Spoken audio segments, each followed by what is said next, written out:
Esse processo de criminalização que começa ali com o desabamento e o incêndio do prédio lá no Paissandu, é um processo que não adianta criminalizar as pessoas que vão para as ocupações, as lideranças.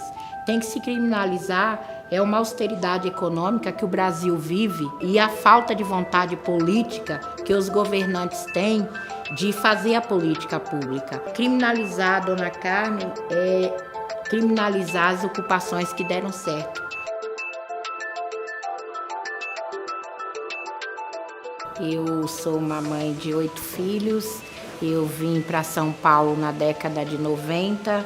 Chegando aqui eu me deparei com uma cidade estranha, uma falta de escuta, eu me vi sem pátria, né? Mas eu tinha um foco, eu tinha uma vontade de vencer para poder buscar os meus filhos. Salvo engano, caí na situação de rua, porque não tinha onde ficar. Então fui parar num albergue e nesse albergue eu conheci uma pessoa que já frequentava naquela época, era comum os mutirões, que era ainda consequências da gestão da Irondina, as construções de casa era por mutirões. O centro de São Paulo, na década de 90, era uma referência só de passagem. As pessoas vinham, trabalhavam e voltavam para suas residências nos bairros periféricos, né? De 1997, eu participei da ocupação do INSS, ali na Avenida 9 de Julho, 584, do antigo INSS.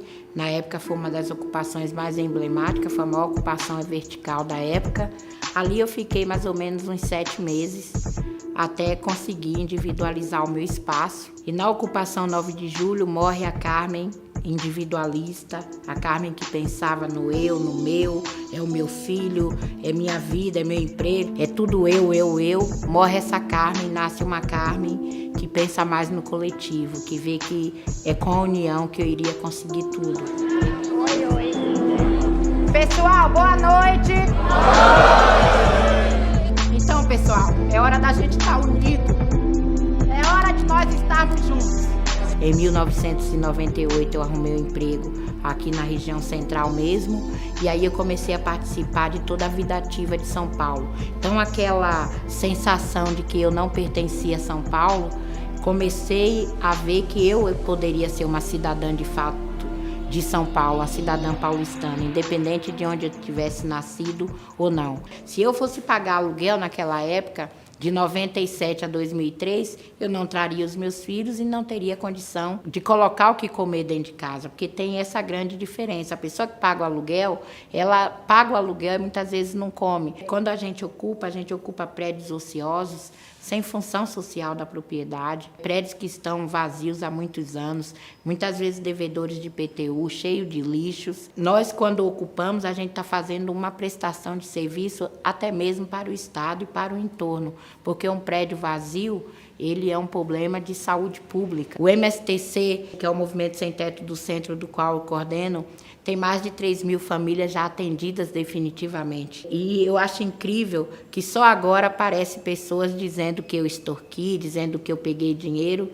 Queria dizer que quando a gente entra num prédio, a gente entra com ele totalmente deteriorado. E o nosso papel também é requalificar, é revitalizar esses imóveis, que no mínimo a pessoa tem que ter uma qualidade de vida. Então todas as nossas ações são decididas em assembleias. Nós temos regras. As regras, elas vêm do próprio governo, elas vêm dos próprios órgãos. Não somos nós, movimentos, que fazemos as regras. Não podemos dividir uma cidade por classes sociais. Não podemos deixar o melhor da cidade, o melhor de um centro urbanizado, para quem tem muito dinheiro. A cidade, ela pode ser compacta. Nós podemos conviver juntos.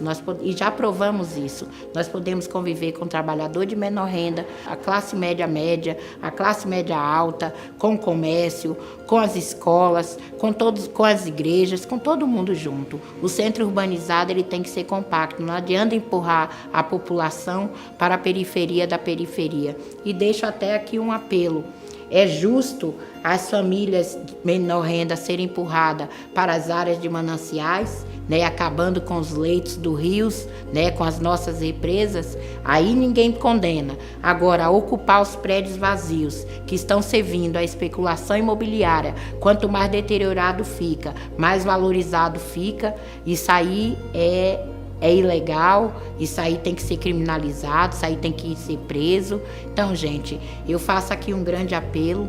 Carmen Silva, na realidade, é uma mulher que sofreu muito e com sofrimento aprendeu que sozinha não pode seguir.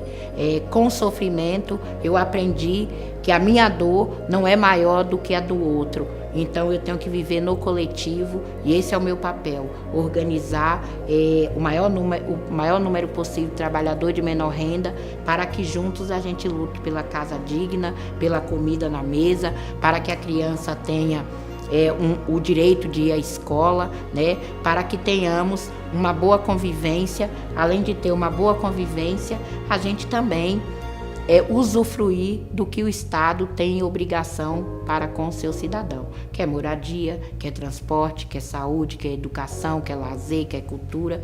Nada mais é do que serviço de obrigação do Estado.